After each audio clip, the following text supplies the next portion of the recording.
നിറയെ തുളകളുള്ള ഏറ്റവും വൃത്തികെട്ട ഡിസൈനുള്ള ആളുകൾ ഇടാൻ അറച്ചു നിന്ന ചെരുപ്പിൽ നിന്നും the most comfortable and light weight ചെരുപ്പിൽ എത്തി നിൽക്കുന്ന ക്രോക്സിന്റെ കഥ ആരെയും അമ്പരിപ്പിക്കുന്നതാണ്.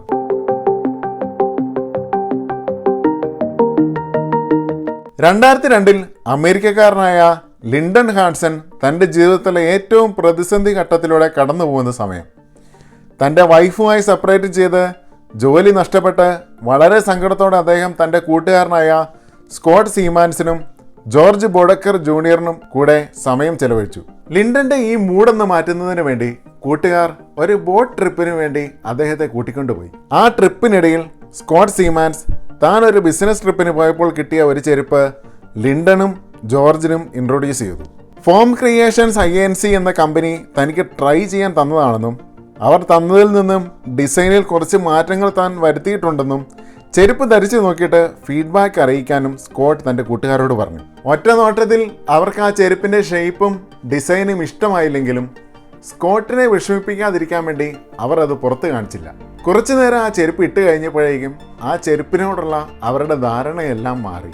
ആ ചെരുപ്പ് അന്ന് അവർ ധരിച്ചിരുന്ന മറ്റ് ചെരുപ്പുകളേക്കാൾ കംഫർട്ടും ലൈറ്റ് വെയ്റ്റും കൂടാതെ വെള്ളത്തിലും കരയിലും ഒരേ ടൈമിൽ ഉപയോഗിക്കാനും സാധിക്കുമായിരുന്നു. അങ്ങനെ ഈ 3 സുഹൃത്തുക്കൾ കൂടി ഈ ചെരുപ്പിനെ കൊമേഴ്സ്യലൈസ് ചെയ്യാൻ തീരുമാനിച്ചു. വെള്ളത്തിലും കരയിലും ജീവിക്കുന്ന ക്രൊക്കഡൈൽ എന്ന ജീവിയിൽ നിന്നും ഇൻസ്പയർ ചെയ്താണ് ക്രോക്സ് എന്ന പേര് അവർ അവരുടെ ചെരുപ്പ് കമ്പനിക്ക് ഇട്ടത്.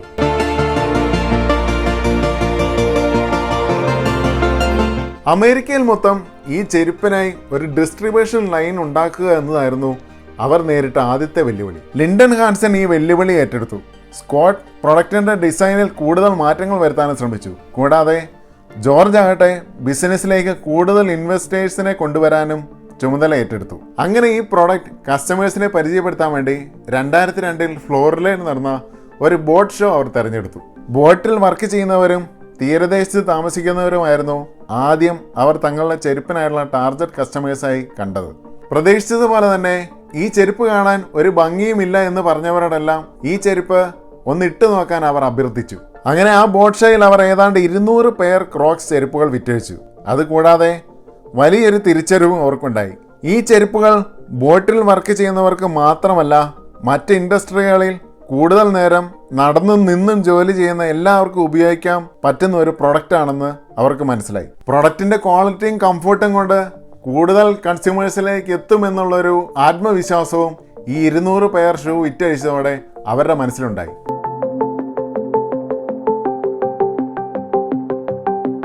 അങ്ങനെ ക്രോക്സ് മെല്ലെ മെല്ലെ വളർന്നു തുടങ്ങി.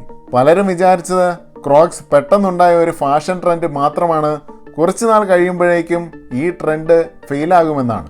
എന്നാൽ 2003 ആയപ്പോഴേക്കും ഏതാണ്ട് 76,000 പെയർ ക്രോക്സ് അവർ വിറ്റഴിച്ചു.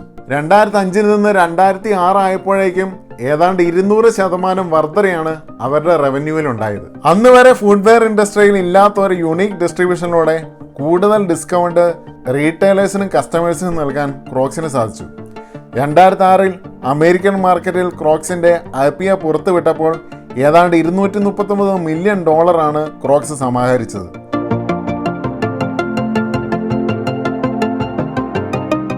2006 ക്രോക്സ് എന്ന കമ്പനി അവരുടെ സെയിലിൽ പീക്കിൽ നിന്ന സമയത്തായിരുന്നു കമ്പനിയുടെ ഒരു കോ-ഫൗണ്ടർ ആയിരുന്ന ജോർജ് ബോഡക്കറിനെതിരെ ക്രിമിനൽ ആരോപണങ്ങൾ ഉണ്ടാവുകയും പോലീസ് കേസ് രജിസ്റ്റർ ചെയ്യുകയും ചെയ്തത്. ഇതോടെ കമ്പനിയുടെ തുടക്കം മുതലേ കൂടെ ഉണ്ടായിരുന്ന CEO ആയിരുന്ന ജോർജിനെ മാറ്റുകയും അവരുടെ മറ്റൊരു സുഹൃത്തായിരുന്ന റോൺ സ്നൈഡർ കമ്പനിയുടെ CEO സ്ഥാനം ഏറ്റെടുക്കുകയും ചെയ്തു.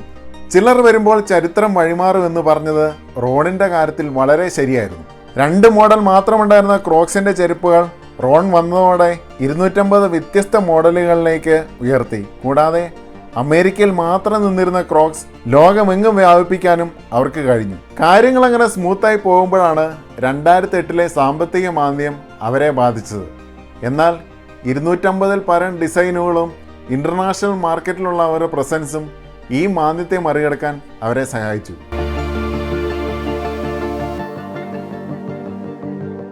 2014 ക്രോക്സ് അവരുടെ ബിസിനസ് മോഡലിൽ വലിയ മാറ്റങ്ങൾ വരുത്തി. അവരുടെ ഫിസിക്കൽ സ്റ്റോറുകൾ പലതും അടച്ചുപൂട്ടിയതിനു ശേഷം ഓൺലൈനിലേക്ക് കൂടുതൽ ശ്രദ്ധ ചെലുത്താനും തുടങ്ങി. സെയിൽ കുറവുള്ള പല മോഡലുകളും അവർ ഡിസ്കണ്ടിന്യൂ ചെയ്യും. അവരുടെ ആദ്യത്തെ ബേസിക് മോഡലുകളിലേക്ക് ശ്രദ്ധ ചെലുത്താനും തുടങ്ങി. ഒരുപാട് സെലിബ്രിറ്റി എൻഡോഴ്സ്മെന്റ് വഴി അവരുടെ ബ്രാൻഡ് കൂടുതൽ ആളുകളിലേക്ക് എത്തിക്കാൻ അവർ ശ്രമിച്ചു. ഇതിലൊന്നായിരുന്നു KFCയുമായുള്ള കൊളാബറേഷൻ. ആ കാലത്ത് ഒരു ചെരുപ്പ് കമ്പനി ആദ്യമായിട്ടായിരുന്നു KFCയുമായി കൊളാബറേറ്റ് ചെയ്തത്.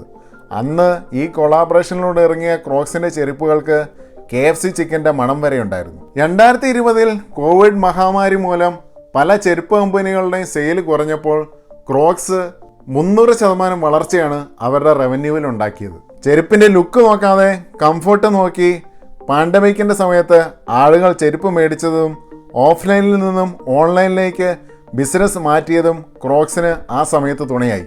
2026 $5 ബില്യൺ കമ്പനി ആകുമെന്നാണ് ക്രോക്സ് ലക്ഷ്യമിടുന്നത്. ലുക്കിൽ ക്രോക്സിനോടൊപ്പമോ അതിനു മേലെയോ നിൽക്കുന്ന പല ബ്രാൻഡുകളും ഇന്ന് മാർക്കറ്റിൽ ലഭ്യമാണ്. എന്നാൽ കംഫോർട്ടിൻ്റെ കാര്യത്തിൽ ക്രോക്സിനോടൊപ്പം എത്താൻ ഇനി ഒരു കമ്പനി ജന്മമെടുത്ത് വരേണ്ടി വരും.